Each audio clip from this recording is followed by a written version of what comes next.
Welcome to the de Havilland Aircraft Museum. We're standing in front of what is probably the most well-known aircraft in the de Havilland stable, the famous DH-98 Mosquito. This particular example is an FB6, and it's one of the three Mosquitos that we have at the de Havilland Aircraft Museum. In fact, it's unique to have three together in one place, one of which, of course, is W4050, the famous first prototype.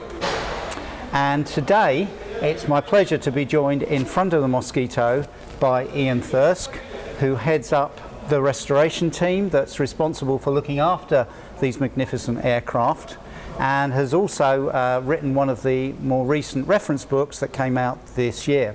So Ian, welcome to the channel. Thank you very much indeed, Dennis. It's a pleasure to have you with us. Pleasure to be here. Before we actually start, I'd like to just offer my congratulations because it's just been announced on social media that you've been awarded a Lifetime Achievement Award from the UK Aviation. Yes, that was very unexpected, I have to say. A very nice surprise. Congratulations. Thank you. And well deserved from what I've been told. That's very kind. Let's just move on and talk a little bit about the book before we talk about mosquitoes themselves. It's a gorgeous book. We've previewed it in a short already on YouTube. Loads and loads of photographs, loads and loads of details. Some of the photos I think have not been published before.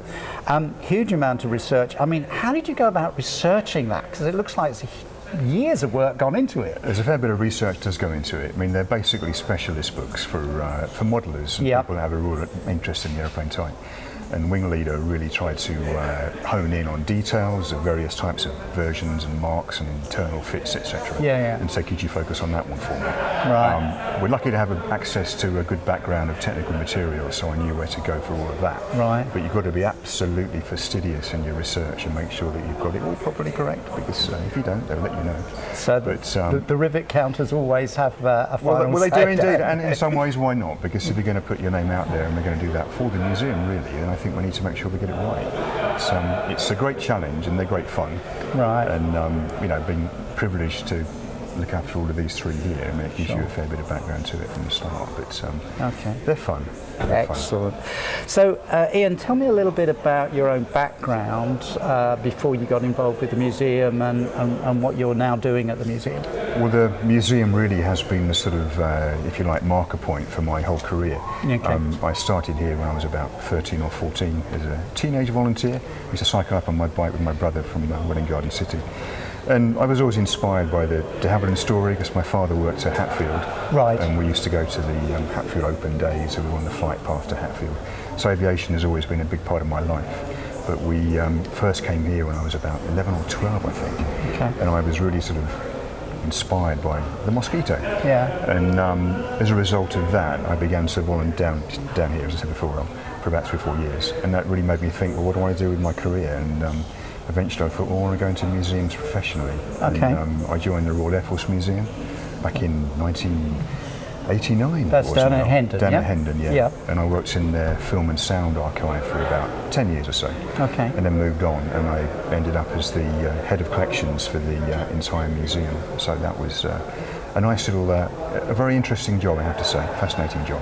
Right. Did that for 32 years, so involved in all kinds of different projects. Right. And looking after the whole museum collection, the large objects, the film and sound. It's a huge collection. It's enormous, 250 airframes, and there's obviously marine craft, and there's vehicles, and there's a whole variety of material there, really. Yeah. In addition to photographs and films, fine art, archives and library. I mean, it was a tremendous challenge, but one that I really, really loved. Okay. We did projects like the Dornier 17 recovery of the Goodwin Sands, acquiring aircraft for the museum collection like the VC-10, Tornado F3 and Harrier GR9, etc. Right. So yeah, a wide remit, but it was something I really, really loved. So aviation has always been, aviation history has always been a big part of my, what gets me out of bed in the morning, really, I suppose. Okay. So that's your career. So how did you end up coming back to the de Havilland Museum then? I never left. Okay. I maintain my volunteer sort of role here all the way through my professional career. Right. It was something that was important to me, and I could get more hands-on, if you wish, down here anyway. And it was something I just really enjoyed. And as things move forward, I could bring some of my professional skills and knowledge to try and help the museum as a whole, which I hope I can still do today, really. Oh, that's great. Well, it's great the work that you and the team have done on the FB6, and I know there's work to be done on the B-35. I mean, it's just amazing how beautifully these aircraft have been preserved. But what attracted you to the Mosquito? I mean, as a target. Yeah, that's a good question, really. We lived on the flight path to Hatfield as I was growing up, and the company, or Hawker Siddeley as it was then, still flew their Mosquito T3, RR 299.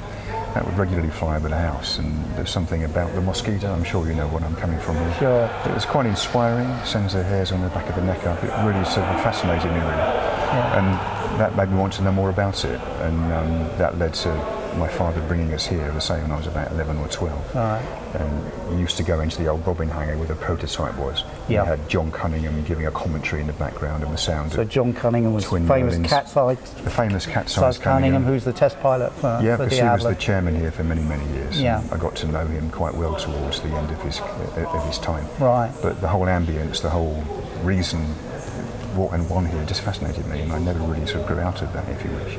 And there's still so much more to learn. Yeah. I mean, for me, there's an elegance about this plane. It's the style of it. They say of certain planes, if it looks right, it flies right, and that's certainly the case of the Mosquito, as far as I'm concerned. So we've got 3 Mosquitos here. They're all wooden aeroplanes, apart from a few metal parts.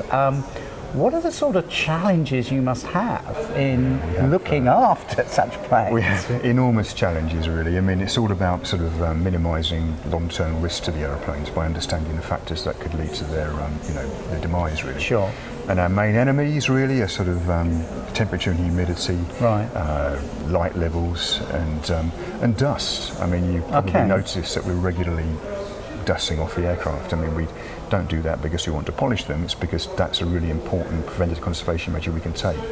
Dust builds up, it attracts moisture, especially this time of the year, which then leads to rot on the fabric and deterioration on the fittings. We are just the guardians of these aeroplanes. Yes. Our job is to pass these on to the next generation. Now, we're here to tell the de Havilland story, but we're to ensure that to do that, the artifacts or the objects that we preserve, they need to be as original to their spec as they were as possible. So when they do pass on to the next generation, they represent the type as it should be. And I think an example of that is the prototype Mosquito, which is obviously the jewel in our crown. And we did the conservation work on that about 10 years ago now, 10 to 15 years ago. But that was a very nerve-wracking process because we'd cut our teeth on the B-35 and the FB6 in terms of conservation and restoration work. But that's the prototype Mosquito. You can't afford to make any mistakes with that. It's a responsibility that we have. And we took the decision to replace as little as possible and to conserve and keep as much original structure as possibly could. And also, you walk around it now, we've put it back to the configuration and the scheme it wore when it last flew, as far as we can work out, because we knew by doing that we wouldn't destroy any of its history. Because as you see it now, you can walk around it and it will tell you the aeroplane's development and the various changes that were made to make it as efficient as it became.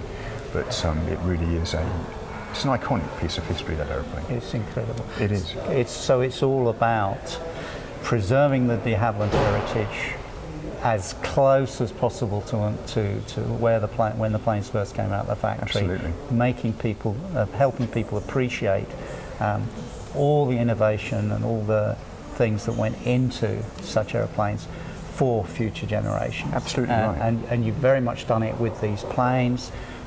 You've done it also with the book, the detail that's in the book.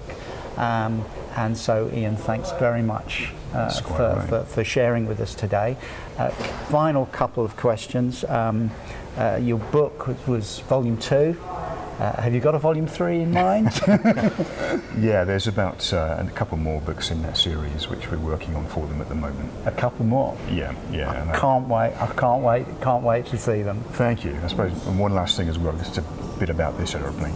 as you know, we rolled it out 3 weeks ago. That's correct. I mean, that was a tremendous high point for this museum Yeah. and for the team that have worked on it for the past 40 odd years. Yeah. I mean, I remember this when I first came here, it was just a fuselage in the back of the hangar. And now look at it. I mean, it's tremendous, tremendous achievement. Ian, thank you so much for sharing with us, and please pass on our real grateful thanks to the team for all the work that you and the team have done in preserving this aircraft and the other Mosquitoes, so that future generations can come and find out about the de Havilland legacy. So do look out on our website for our visiting times. Do like and subscribe this video, and let us know any comments, or have you got any questions for ourselves and for Ian. And it would be great to see you at the museum, so that you also can see this wonderful aeroplane, as well as the other Mosquitoes and the other de Havilland aircraft that we've got on display. See you at the museum.